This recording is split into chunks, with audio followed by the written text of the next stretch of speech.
the real history of photography. Okay, so I've posted a few micro blogs before, and I've done a little bit of chatter on some videos I posted about the real history of photography and what that might actually look like. Like most people, I suppose, when I got into photography, I was really into things like David Bailey, Richard Avedon, Ansel Adams, stuff which is more kind of like modern, or not modern now, but modern in photography terms. And looking back at those, like 1940s, 50s, 60s, 70s, that was kind of like where my real inspirations were when I first started out. So when I first got into photography, I wasn't really interested in the history of photography as such. I was into things like David Bailey for fashion, Richard Avedon. I got into other areas as my kind of career got going, but really 1940s, 50s, 60s, 70s, 80s, that kind of period was kind of like, probably still is the most iconic period of photography, and the people that seem to have got or had the most influence on modern photographers. So looking back at further back in history of photography, it wasn't really on my radar. It was only when I started doing my master's degree in 2015, 16, 17 that I even really started looking past tense at photography and where some more of its origins may have been, and that only really came from looking at photographers like Stieglitz, Ansel Adams, some of the more kind of like what you might call creative art photographers, those guys who were doing real good work, real high quality work, but were probably only known in photography circles. Ansel Adams was a bit more famous and widely known. So I'd not really delved into the history of photography that much. I was kind of like hooked, like most people are, on the ones who were really famous and the ones that you know. So it took me a little while to kind of branch out from that. But what I've noticed in life is that quite often, always, history is written by people who don't really want you to know the truth. They want you to know their version of the truth. And as I started looking into past photography and photography origins, if you like, I started to notice that a lot of what was being passed off as key information or true information was actually opinion and wasn't information at all.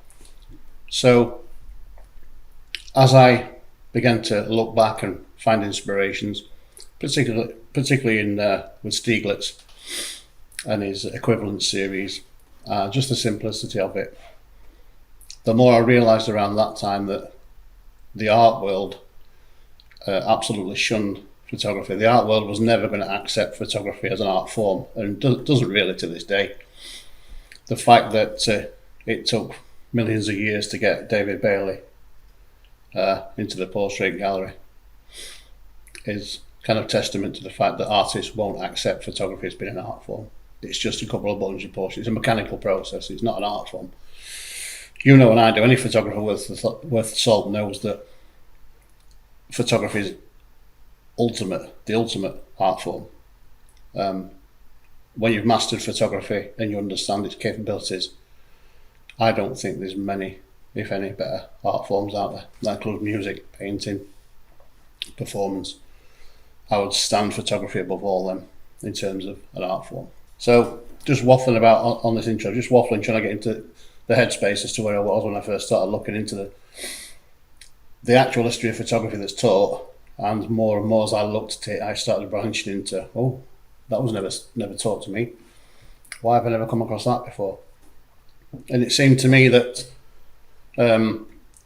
whilst I was researching stuff 2015, 16, 17, and then post-master's degree, when I started writing academic papers and onto a book, it felt like things were being written as I was reading them. Wedgwood started to appear quite a lot. Fox Talbot became more prominent, and it was almost as if Wikipedia was reading my mind. It was like the people who edit Wikipedia and more wider edit our history started to put more and more photographic history in to our sphere, because I think more and more people were starting to question the origins.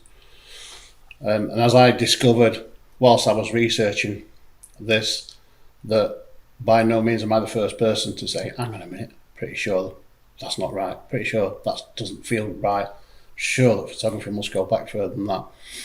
And I found a whole bunch of people who had the same sentiment and who had done their own research, and I built on that. So I'm quite happy to admit a little bit of standing on the shoulder of giants as I went along. But I think I took my research in down slightly different avenues to what they did.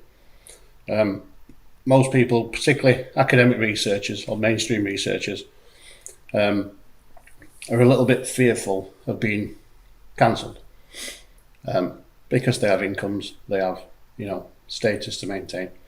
So quite often researchers push a line but don't push it any further. Well, I didn't really have anything to lose in that respect. I've never really cared what people think about me. I've always tried to tell the truth. Whether that's right, wrong or indifferent, I just think if you're going to tell somebody a story, particularly about their history, then tell them the truth, or tell them the truth as you see it and find it. So that's what I did. And I became a little bit estranged from academia during that period. I found it difficult to get on board with their thinking and their dismissance of certain things, and hopefully you'll go buy the book at some point, The Obfuscation of Photography, and reading that, and I kind of explain at some length why I distance myself from academia, even though it's written in an academic way, utilising references.